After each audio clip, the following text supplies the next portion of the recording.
নমস্কার, আমাদের কৃষ্ণা টক্স বাংলা চ্যানেলে আপনাদের স্বাগতম। এখনকার আলোচনা, এই তো ভগবত ধাম।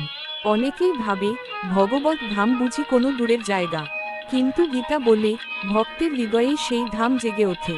ভগবান শ্রীকৃষ্ণ গীতায় বলেন, অষ্টম অধ্যায় 21 নম্বর শ্লোক, সেই ধাম অবিনশ্বর, অদৃশ্য ও চিরস্থায়ী।